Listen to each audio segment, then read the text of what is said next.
Hello students, I am Shubhangi Jain and this is part 2 of your chapter number 12 of your history portion, that is culture and science. Next है हमारे पास metallurgy. People in this period had a knowledge of metallurgy. Metallurgy क्या होती है? It is the scientific study of metals and their uses. कि जो metals होते हैं उनकी scientific study को ही हम बोलते हैं metallurgy. इसके बारे में हमें पता चलता है. The best example of metallurgy of this period is iron pillar. सबसे main example है इस time पे हमारे पास iron pillar, जो कहाँ पे लोकेटेड है? दिल्ली में मेहरौली में कुतुब कॉम्प्लेक्स के नाम से ये लोकेटेड है. ये फाइन एग्जांपल है हमारे इंडियन क्राफ्टमैनशिप का और मेटलर्जी का कि कैसे इन्होंने मेटल से एक स्ट्रक्चर क्रिएट कर दिया. It is made of iron and it is about 7.2 metres tall. ये आयरन का बना हुआ है और इसकी लंबाई कितनी है? 7.2 मीटर्स हाइट तक ये एक्सटेंडेड है. It had an inscription on it mentioning the name of Chandra. इस पर एक इंस्क्रिप्शन लिखा गया है, मतलब आयरन का होने के बाद भी इस पर एनग्रेविंग की गई है और इसमें चंद्र नाम से एक पर्सन है जिनको मेंशन किया गया है, who probably belong to the Gupta dynasty. और माना जाता है कि कौन सी डायनेस्टी से बिलोंग करते थे? गुप्ता डायनेस्टी से.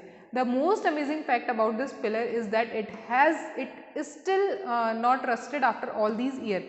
इतने सालों के बाद भी, and even it is of iron also, but फिर भी इस पर क्या नहीं आया है? रस्ट नहीं आया है. तो आयरन का होने के बाद भी लोहे पर क्या नहीं लगा? जंग नहीं लगा. आर्ट एंड आर्किटेक्चर की बात करें तो अर्लीस्ट एग्जाम्पल हमारे पास आर्किटेक्चर का इंडियन सब कॉन्टिनेंट में क्या है? इंडस सिविलाइजेशन से इवॉल्व हुआ और वहीं पे डेवलप हुआ. अशोकन मोनोलिथिक पिलर्स, ये बहुत ज़्यादा हाईली पॉलिश्ड हैं और टॉल हैं with Capitals depicting beautifully carved animal figures. और इस पर क्या कार्विंग, किन की कार्विंग की गई है? एनिमल फिगर्स को कार्व किया गया है, जैसे कि Sarnath lion capital are important example of architectural achievement. अब बात करेंगे बुद्धिस्ट आर्किटेक्चर की, तो कई ऐसे स्तूप, चैत्यास, विहारास और टेम्पल्स हैं जो एंशिएंट पीरियड में बनाए गए थे. स्तूप क्या होते हैं? ये डोम शेप्ड स्ट्रक्चर होते हैं, इस तरह से इनका शेप होता है, जिनमें क्या होते हैं? बुद्ध और बुद्धिस्ट मॉन्क के रेलिक्स आज भी वहाँ पर हैं. Small box which contains the relics is placed in the centre और in the inner chamber of the stupa. तो जो स्तूप होते हैं उनके सेंटर में या कोई अंदर एक चैम्बर होता है जिसमें जो हमारे बुद्धिस्ट मॉन्क थे उनके रेलिक्स को रखा जाता है, और इसलिए इस जगह को क्या माना जाता है?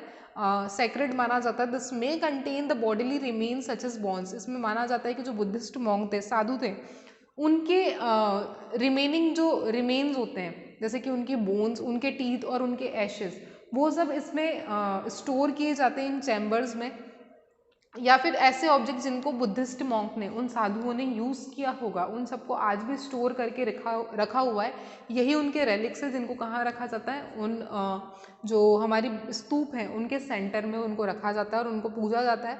दिस बॉक्स और relic casket is covered with earth first and then with मर्थ. तो सबसे पहले इस जो बॉक्स होता है जिसमें ये सारी चीज़ें रखी जाती है उसको पहले मिट्टी से कवर किया जाता है, फिर उसके बाद ब्रिक्स और बैक्ड ब्रिक्स उसके टॉप पे रखी जाती है. An umbrella made of wood और stone is placed on the top of stupa. उसके बाद एक अम्ब्रेला बनाया जाता है, या तो वो लकड़ी का होता है या फिर किसका होता है?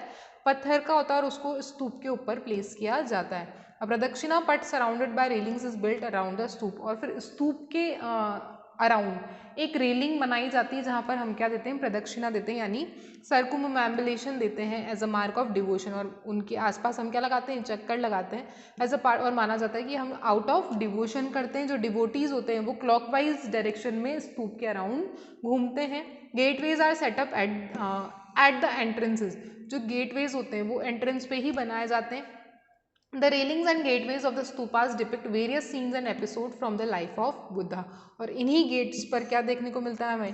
कि जो बुद्धास की लाइफ थी उनको यहाँ पे डिपिक्ट किया जाता है थ्रू पिक्चर्स और सम एनग्रेविंग्स. सम इम्पॉर्टेंट स्तूप जो बिल्ट किए गए हैं उनमें नाम है सांची, बारहट, सारनाथ और अमरावती. सांची स्तूप क्या है? फेमस स्तूप है. इसका सबसे पहले फाउंडेशन किसने रखा था? अशोका ने.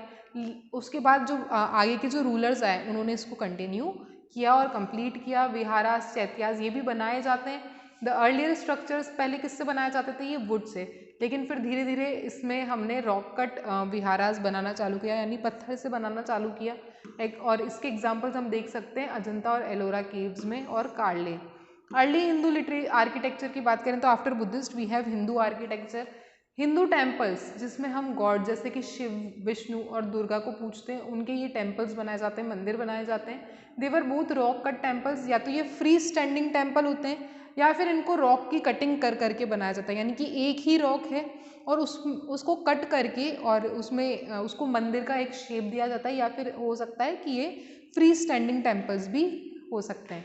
तो फर्स्ट है हमारे पास in two types we have first rock cut temples. Rock cut architecture वो होता है जिसमें हम कार्विंग करते हैं और किसका स्ट्रक्चर देते हैं, टेम्पल का स्ट्रक्चर देते हैं। किसको, रॉक को। एक हमारे पास बड़ी सी चट्टान होती है जिसको हम रॉक के शेप में काटते हैं। Among the rock cut temples famous हैं कैलाशनाथ टेम्पल्स इलोरा में और मोनोलिथिक टेम्पल्स और रथास महाबलीपुरम में।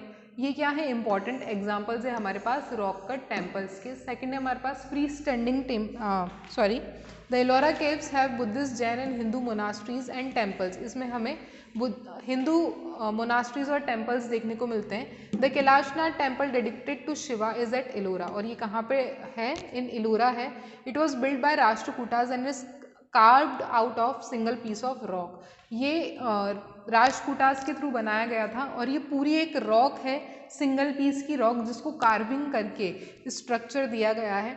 मोस्ट फेमस और ब्यूटीफुल मोनोलिथिक टेम्पल्स की बात करें तो उनको बोला जाता है हमारे यहाँ पे पंच पांडवा रथ्स, यानी कि 5 रथ।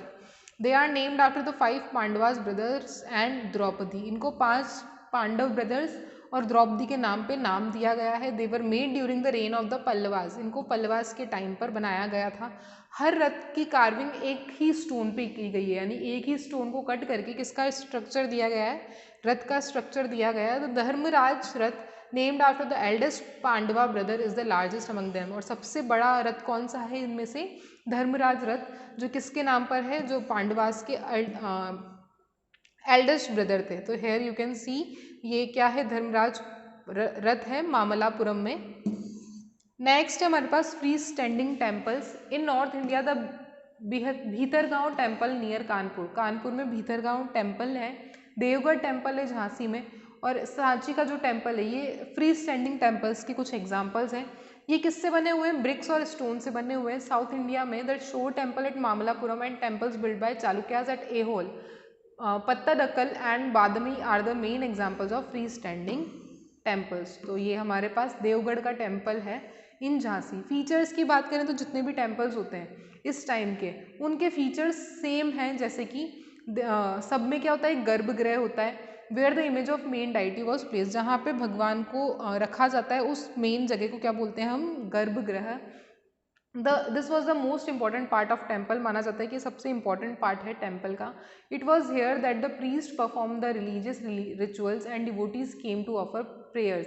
यहाँ पे जो प्रीस्ट हैं वो अपने रिलीजियस रिचुअल्स आकर कंप्लीट करते हैं, और जो डिवोटीज हैं वो प्रेयर्स ऑफर करते हैं। सम टेम्पल्स हैड अ शिखर, कई टेम्पल्स में शिखर होता है जो गर्भगृह के ही ऊपर बनाया जाता है, यानी कि जहाँ पे गॉड को, मेन डाइटी की जो यहाँ पे इमेज है उसी के ऊपर क्या होता है, शिखर होता है।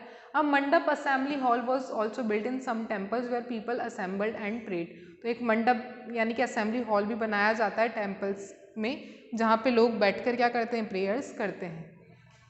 फाइनेंस की बात करें तो इन टेम्पल्स को जब बनाया जाता था तो ये एक काफ़ी एक्सपेंसिव टास्क होता था। इसमें काफ़ी मनी और लेबर की रिक्वायरमेंट होती थी। जो क्वींस और किंग्स होते थे उस टाइम पे वो मनी प्रोवाइड करते थे, और लैंड का कंस्ट्रक्शन वो वहाँ पे स्टार्ट करवाते थे कि उन लैंड्स पर वही डोनेट करते थे मनी और लैंड, और फिर क्या कंस्ट्रक्ट करवाते थे, buildings. They probably spend money from the treasury to pay the craftsman for their skills. तो ये इन जो क्राफ्टमेंट होते थे, जो ये बनाते थे बिल्डिंग्स, उनको ये पे भी करते थे। Rich traders also gave donations, और किंग्स के अलावा जो उस टाइम पे रिच ट्रेडर्स होते थे, व्यापारी होते थे, वो भी डोनेशंस दिया करते थे। जो लोग भी डिवोटीज यहाँ पर आते थे मंदिरों में, वो अपने साथ कुछ गिफ्ट लेकर आते थे या मनी लेकर आते थे जो वो यहाँ पर देते थे। Sometimes the names of the patrons and donors were inscribed on the railings, pillars and walls of the monuments. तो कई बार जो पैट्रन्स और डोनर्स होते थे, यानी जिन्होंने उस मंदिर को बनवाने में पैसा लगाया, उनके नाम भी इन्हीं वॉल्स पर लिखवाए जाते थे। लास्ट है हमारे पास इस चैप्टर में painting. In India painting began during the stone age. सबसे लास्ट में हम पेंटिंग्स की बात करेंगे जिनका इवोल्यूशन भी किस टाइम पे हुआ था, एंशिएंट इंडिया के टाइम पे, एंशिएंट पीरियड में। तो स्टोन एज के स्टार्टिंग में ही पेंटिंग का वर्क स्टार्ट हो गया था, जब लोगों ने पेंटिंग्स बनाना स्टार्ट किया। और ये कहाँ पे बनाते थे, रॉक्स पे, वॉल्स पे ये पेंटिंग्स बनाते थे। फॉर एग्जाम्पल जैसे कि भीमबेटका। अजंता केव्स जो कहाँ पे सिचुएटेड है, औरंगाबाद डिस्ट्रिक्ट में, महाराष्ट्र के औरंगाबाद में ये सिचुएटेड है और इसको माना जाता है कि ये यूनेस्को की वर्ल्ड हेरिटेज साइट है और ये फेमस मुरल पेंटिंग्स में भी कंसिडर किया जाता है, जहाँ पे बुद्ध की जो पूरी लाइफ है, उनका कैसे टाइम गुजरा, वो सब इस पर डिपिक्ट किया गया है। पूरी केव्स में वो सब दिखाया गया है कि बुद्ध कहाँ रहते थे, किस तरह से रहते थे, उनकी लाइफ क्या थी, पूरी पेंटिंग्स में ये शो किया गया है। और इसमें कई ऐसे सीन भी है जो जातका टेल से रिलेटेड हैं। ये जो पेंटिंग्स हैं ये हो सकता है कि शायद हमारे 2nd सेंचुरी से लेकर 6th सेंचुरी तक बनाई गई है, लेकिन आज भी वैसी की वैसी ही है। जो कलर्स किए गए हैं इन पेंटिंग्स में, वो कलर्स कैसे बनाए गए हैं, आउट ऑफ द प्लांट या फिर मिनरल से बनाए गए हैं, जो आज भी वैसे के वैसे ही हैं, फेड नहीं हुए हैं। ये केव्स अंदर से काफ़ी डार्क हैं। जो आर्टिस्ट है उन्होंने काफ़ी अच्छा ब्यूटीफुल वर्क किया है, लेकिन उन्होंने इसको कैसे बनाया है, उस टाइम पे लाइट तो हुआ नहीं करती थी, तो इन्होंने ऑयल टॉर्चेस का यूज़ करके वहाँ पे जो कार्विंग है उसको कंप्लीट किया है। Hope you like the video. Thank you students.